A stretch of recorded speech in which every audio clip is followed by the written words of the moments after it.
Students, आप सब अच्छे हो ना? घर में अच्छे से पढ़ाई कर रहे हैं ना? जो भी वीडियो आ रहे हैं मेरे, ध्यानपूर्वक पढ़ना। और आप ऑनलाइन चालू है क्योंकि अभी क्लासेस चलने का कोई पता नहीं है कि कब तक चलती है कब तक नहीं, लेकिन ये ऑनलाइन चालू है तो आप हर एक वीडियो, मेरा नहीं, हर एक सब्जेक्ट का ध्यान से पढ़िए और ध्यान दीजिए, ठीक है? तो आज हम अभी हमारे यहाँ कोरोना फैला हुआ है ना, तो अभी अपने हिंगन घाट में भी फैला है, इसलिए घर से बाहर बहुत कम निकलें और घर में ही रहेंगे, ठीक है? तो आज हमारा क्या है लेसन का नाम? भारत महिमा। 10th स्टैंडर्ड है। कौन सी क्लास है? 10th, subject Hindi. और पहला लेसन क्या है हमारा? आपने देखा भारत महिमा। भारत महिमा मतलब क्या होती है? भारत के बारे में भारत के बारे में जब अच्छी अच्छी बातें बोली जाती है, अच्छा अच्छा कहा जाता है, जैसे निबंध लिखते हो ना कि मेरा भारत के बारे में निबंध लिखो, तो आप अच्छी अच्छी बातें लिखते हो ना, तो इसीलिए इसका नाम क्या है? भारत महिमा। मतलब यहाँ पे इस लेसन में क्या क्या है? हमारे किसने? जयशंकर प्रसाद ने क्या बोला है? भारत की महिमा गाई है, भारत के बारे में वर्णन किया है कि हर एक राज्य में, हर एक में क्या क्यों फेमस है हमारा भारत, इसलिए भारत महिमा, ठीक है? तो ये किसने लिखा है? जयशंकर प्रसाद ने। और इनको आपने देखा होगा कि इन्हें सांस्कृतिक जो प्रकृति की चीजें उनसे बहुत प्रेम है, और नारी के बारे में इन्होंने इनको लेकर अपनी जो भी कविता ज्यादातर इन्होंने लिखी है। आपकी बुक में उनका परिचय दिया गया है, यहाँ पे देखिए फर्स्ट लेसन में फर्स्ट पेज में ही यहाँ पे दिया गया है उनका। ये देखिए यहाँ पे दिया गया है आपको परिचय उनका कि वो छायावादी युग के थे। छायावादी युग मतलब हिंदी साहित्य में हर एक युग आया, जैसे अभी हमारे यहाँ ना कौन सा युग चल रहा है? कौन सा चल रहा? कलयुग चल रहा है। इसी तरह उनके छायावादी युग के ही वो कौन से? जयशंकर प्रसाद कवि, ठीक है? तो हम पहले रीडिंग करेंगे और आप जो भी कठिन वर्ड्स आ रहे हैं तो आप लिखते जाइए, ठीक है? वैसे ऑनलाइन आप लिख चुके हैं पर फिर भी एक बार मिला लीजिए कि सही है कि नहीं, ठीक है? तो यहाँ पर हिमालय के आंगन में उसे किरणों का दे उपहार। हिमालय कहाँ है? हिमालय हिमालय कहाँ पे है? उत्तर की तरफ, उत्तर भारत में है ना, पता है ना आपको? उत्तर भारत में हमारा हिमालय। तो हिमालय के आंगन में, आंगन क्या होता है? हमारे घर का बीच का हिस्सा खुला हुआ, जो ऊपर से खुला रहता है जिससे धूप आती रहती है हमारे घर में, वो खुला हिस्सा को हम क्या बोलते हैं? आंगन बोलते हैं। तो हिमालय के आंगन में उसे किरणों का दे उपहार। उपहार मीन्स क्या होता है? तोहफा, गिफ्ट देते ना हम, बर्थडे में या कुछ हुआ तो हम गिफ्ट देते, तो उपहार। कौन दे रहा उपहार? हिमालय के आंगन में किरणें उपहार दे रही है, वहां पे हिमालय के आंगन में जा। उषा ने हंस अभिनंदन किया। उषा मतलब सुबह, सुबह ने हंसकर, अभिनंदन मतलब स्वागतम करना, अभिनंदन किया और पहनाया हीरक हार। क्या पहनाया? हीरक हार। मतलब हीरक मतलब होता है, देखो, हीरो का हार, दिख रहा है आपको? हीरो का हार, ठीक है? तो हिमालय के आंगन में किरणों का देना, उषा ने हंस अभिनंदन किया और पहनाया। उषा ने कैसे किया? सुबह होती है, सूरज की किरणें निकलती है, सुबह होती है तो हमारी मम्मी क्या बोलती है? उठो बेटा, देखो सुबह हो गई, जल्दी से उठो, अपना काम करो, ठीक है? तो पहनाया हीरक हार। ऐसे लग रहा है कि किसी ने उनका स्वागतम किया है, कोई मेहमान आया है तो हम उसका स्वागतम कर रहे हैं और उनको हम क्या पहना रहे? हीरों का हार पहना रहे।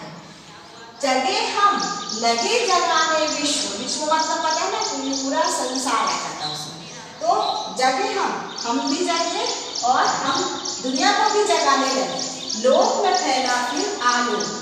आलोक मतलब होता है प्रकाश, उससे क्या है? सूरज आता है तो उससे हम भी जगते हैं, हम घर थोड़ी जगते कि इंडिया वाले जगते हैं, और भी देश हमारे जगते हैं, सुबह काम में अपने लग जाते हैं। तो हम जगे, हम भी जगे, हम दूसरों को भी जगाने लगे। लोक में फैला फिर आपको, पूरे लोक मतलब विश्व में क्या फैला है? प्रकाश फैल गया है। व्योमतम पुंज हुआ तब नष्ट। व्योम मतलब क्या होता है? व्योम मतलब होता है चिड़िया कहाँ उड़ती है? आकाश में, तो व्योम मतलब आकाश। तम मतलब अंधेरा, तम मतलब क्या होता है? अंधेरा।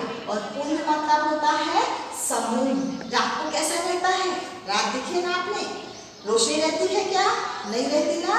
रात को क्या रहता होता है अंधेरा, लेकिन जब सुबह होती है तो पूरा आकाश हमारा कैसा दिखाई देने लगता है, नीला नीला। नहीं तो रात को कैसा लगता है, काला।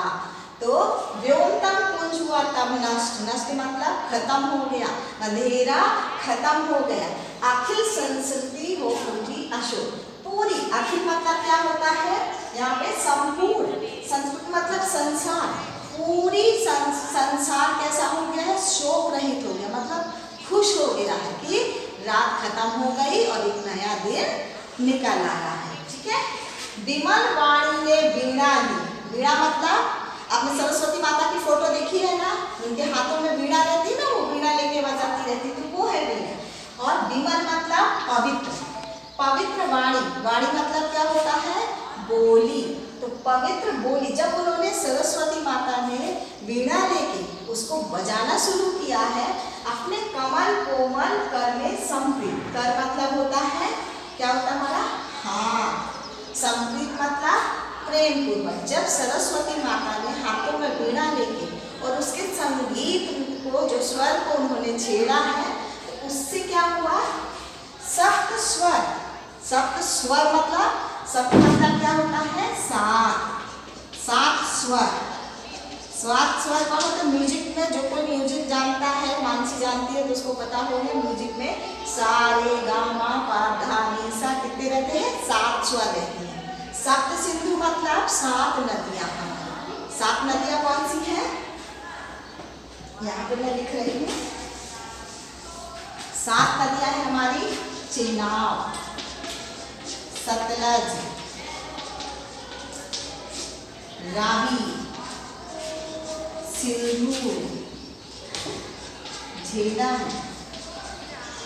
कितनी हो गई, 1 2 3 4 5, और चेनाब, सतलज, रावी, सिंधु, झेलम, और हमारी कौन सी है, और 2 नदियाँ, रावी हो गई, सरस्वती, सॉरी सरस्वती तो भूल ही गई, सरस्वती, झेलम, 1 2 3 4 5 6, और एक नाम है हमारा व्यास, सॉरी व्यास।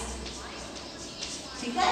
तो सप्त सिंधु मतलब ये 7 नदियां, तो 7 स्वर, पूरे विश्व में 7 स्वर और 7 नदियों में ये क्या होते हैं, उनकी संगीत, जो संगीत है वो फैल उठा है, छिड़ा कर मधुर शाम संगीत। उससे क्या हुआ, पूरे 7 स्वर जब निकले तो पूरे विश्व में और हमारे पूरे नदियों में क्या हुआ, मधुर शाम संगीत गूंज उठा।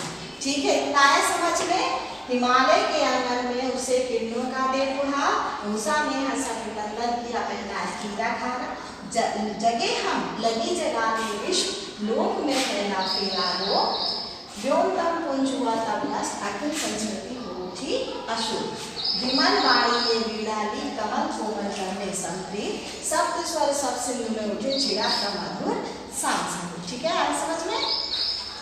ठीक है, तो इसके बाद हमारा नेक्स्ट जो है कविता के, तो ये यहाँ पे है, विजय केवल लोहे की नहीं, विजय केवल लोहे की नहीं, धर्म की रही धरा पर धूम। ठीक है, ध्यान देना बच्चों, भिक्षुक होकर रहते सम्राट, दया दिखलाते घर घर धूम।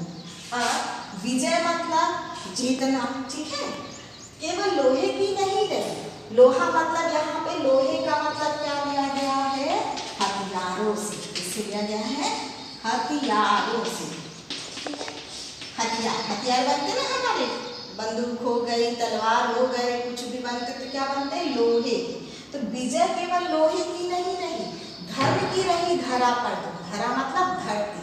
हमारे यहाँ आपने देखा होगा कि हमारे इधर जो सम्राट हैं, जो भी हमारे राजा महाराजा हैं, वो हम ज़्यादा से ज़्यादा क्या चाहते हैं कि हम शांति रखें। जैसे अभी चीन ने हमला किया था हमारे यहाँ, पता है ना आपको, तो हमने चीन ने हमला किया तो हम तुरंत जाके हमला तो नहीं करने लगे।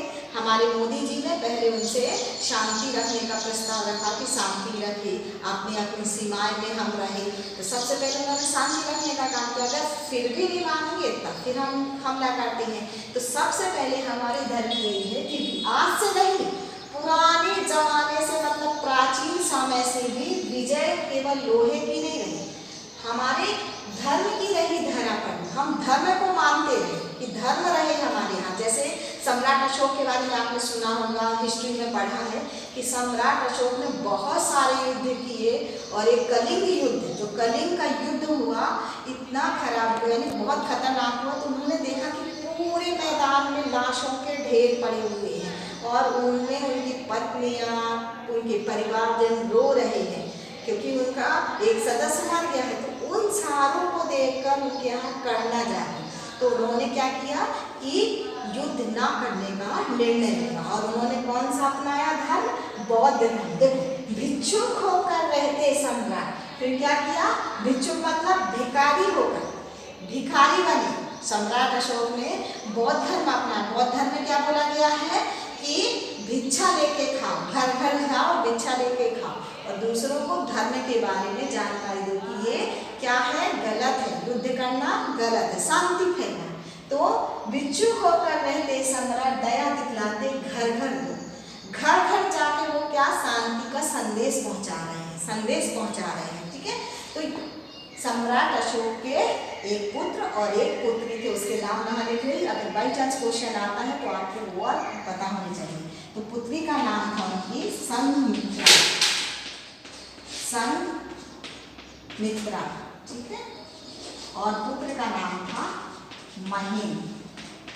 खुद तो वो गए, उन्होंने बहुत से स्तूप स्तंभ में उन्होंने लिखवाया होगा, आपने देखा होगा सामनाथ का स्तंभ, हमारा जो अशोक चक्र लिया गया है, तो आपने देखा ना वो कहाँ से लिया गया है, सम्राट अशोक ने ही लिखवाया था। तो सम्राट अशोक ने अपने संघमित्र और महेंद्र को भी जगह जगह भेजा, मतलब अन्य देशों में भी भेजा कि लड़ाई करना बुरी बात है, आप बौद्ध धर्म अपनाइए और शांति का संदेश फैलाइए।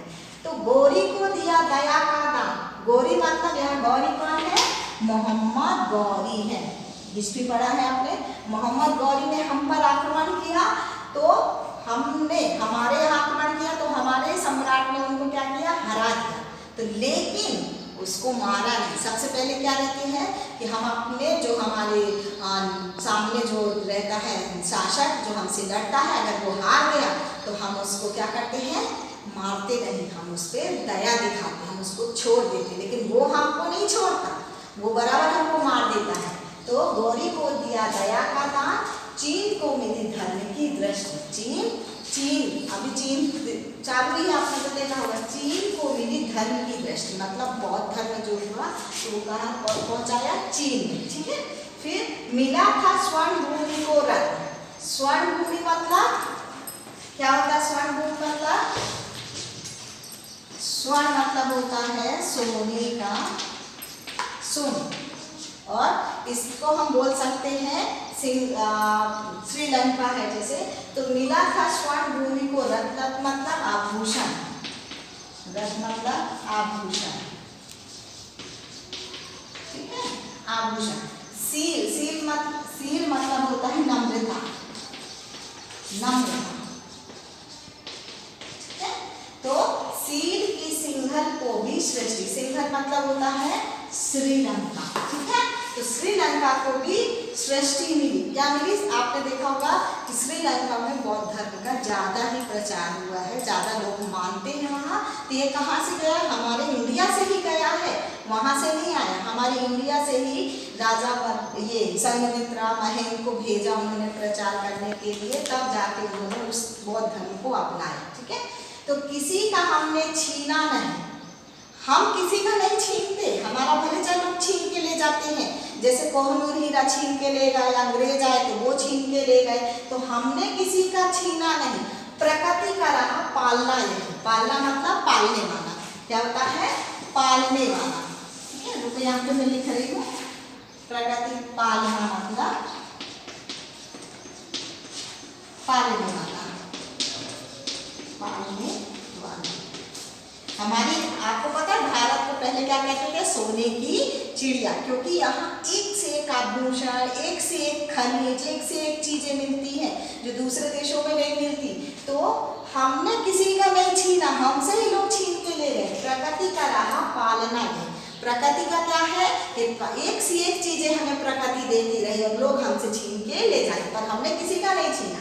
हमारी जन्मभूमि यही है, हमारी जन्मभूमि यही है, हम कहीं से नहीं आए। जैसे हमारे यहाँ देखो अंग्रेज भी बाहर से आए, मुगल भी बाहर से आए, मुसलमान भी भारत में बाहर से आए, इसी तरह और भी जातियाँ जो हैं तो वो बाहर से आई हैं इंडिया में, लेकिन हम नहीं आए। हमारा जन्म यही हुआ है और हम यहीं पे रहेंगे, यही काम करेंगे, यहीं जिएंगे और यहीं पे मर जाएंगे। मतलब इसी जन्मभूमि के लिए हमें जीना है और इसी जन्मभूमि के लिए हमें मरना है। तो हमारी जन्मभूमि यही है। जन्मभूमि मतलब जहाँ हमने जन्म लिया है, यही है। कहीं से हम आए नहीं, हम कहीं से हम आए नहीं।